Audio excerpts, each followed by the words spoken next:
ba da da ba ba da da. Howdy, welcome to BanjoBenClark.com. Let's learn a little 8th of January, Battle of New Orleans, whatever you want to call it.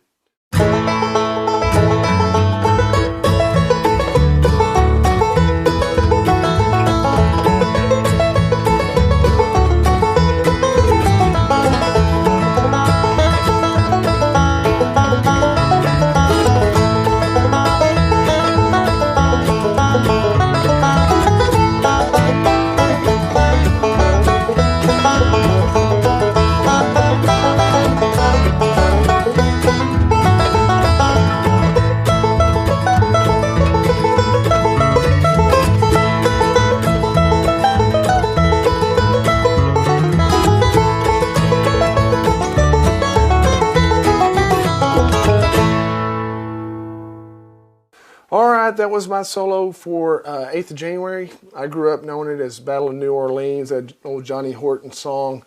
My dad listened to good old country music in the truck. Kind of ironic now because I just live a couple miles down from Old Hickory, President Jackson's home place there in Old Hickory, Tennessee. The reason why I have my banjo up like this obnoxiously in front of my face is because I just wanted to tell you about a cool product made by a good friend of mine, David Billock. He's actually a Gold Pick member, lives up in Michigan, and he's made and sent me a couple of his instrument stands. This is his banjo stand. I love it. He makes mandolin stands that are really cute. Look at that, how cute. And even this music stand that I use, which is completely adjustable, beautiful, beautiful workmanship. Check out his website, display cases and more, and he'd be happy to hook you up with one. Great, great product. We really learned two solos in this. We learned kind of a melodic, very fiddle-like solo to it, and then we learned kind of a funky Don Reno almost double string type solo. So if you're watching this on YouTube or Facebook, here in a little while I'll ask you to go over to my website where you can join as a Gold Pick member and get full lessons. We do this every week. We switch out banjo, mandolin, guitar, banjo, mandolin, guitar. And so anyway, enjoy this one. 8th of January, we're going to kick it off here in the first measure. I've capoed up to 2. So even though we're playing with the G tuning and I have a G position, we're capoed up to 2. So that's going to put the song in the key of A. If you wanted to play it in the key of G, you just wouldn't put a capo on and follow the instructions on the tab. Speaking of that, I have all of the fingerings beneath each note of the tab, those little circles. So the T stands for thumb, the 1 stands for index, 2 stands for middle finger, and those can be somewhat subjective. There's only a couple times where I'm going to demand that you use a thumb in certain places. Other times it's just a suggestion, so it's really whatever you'd like to do on some of these situations that I will call to your attention. Kickoff number 1, we're just going to slide, excuse me, we're just going to slide from the 4th to the 5th fret down there on the low D string and do a little forward roll. Simple enough, huh? And we do that 2 times in a row before we go into the first A part. Now really there's 2 solos, as I've mentioned in this song. We've got an A part and a B part, and then we're going to do another A part and a B part. So as we kick off the first A part here in measure 3, we're going to stay really close to the melody. Then the second time we're going to get a little bit more jazzy, and that's cool to do that. But we're going to jump up, and what I want you to do is go to the 10th fret.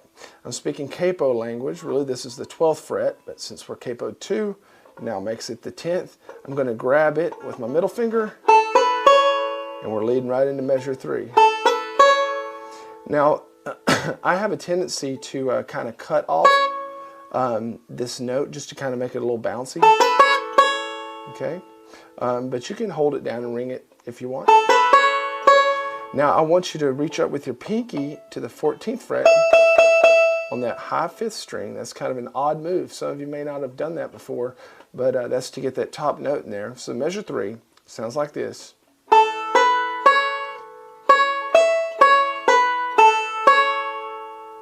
Cool. And 1 and 2 and 3 and 4 and 1 and 2. Now when we get there to measure 4, my middle finger is staying down. It's actually not going to lower until later on into measure 5. It's not going to come up till later on in measure 5. And the only thing that's really moving is our index finger around it.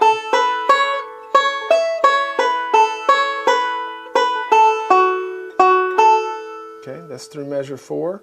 Going into measure 5, we're going to go back to our original position. 1 and 2 and 3 and I'm going to jump down to my 5th fret and use my index finger there. You could just slide down and use your middle finger. Maybe that's what I do. Perhaps so. You'll notice that measure 5, the second time I play that 10th fret, I have it marked as a thumb, and I will tend to do that. I use my thumb whenever I can. If it's possible to use my thumb, I'll use it. It's very dependable, very strong, and you can pick faster using your thumb as much as possible. And measure 6 is just a forward reverse roll. Good.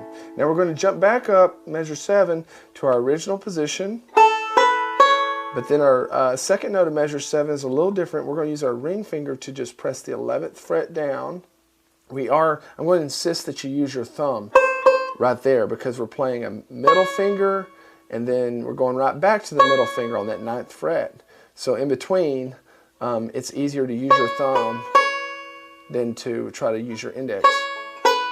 It's just, it's stronger to do it that way. So leading into measure 7 sounds like this. 4 and 1 and 2 and 3 and 4 and. Good.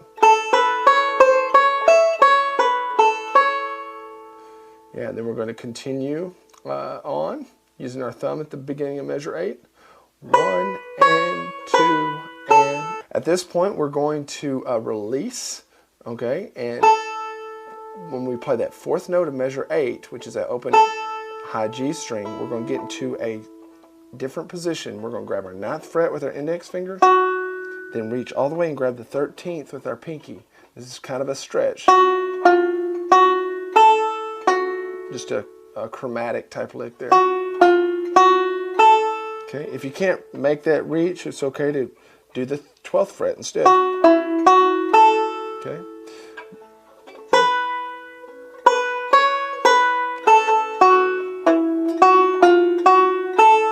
Okay, then at the last note of measure 8, we'll use that to shift and go back up to this position. Ring finger, I don't think I did this in the performance, but I think I did it like this, but if I had a choice, I think I would do it like this. Ring finger on the 10th fret, index finger on the 8th, so at measure 9 sounds like this. And slide everything down to the 3rd and 5th fret. Okay. Once again, that's a thumb I'm using there. And then a 16th and a pull off. Cool.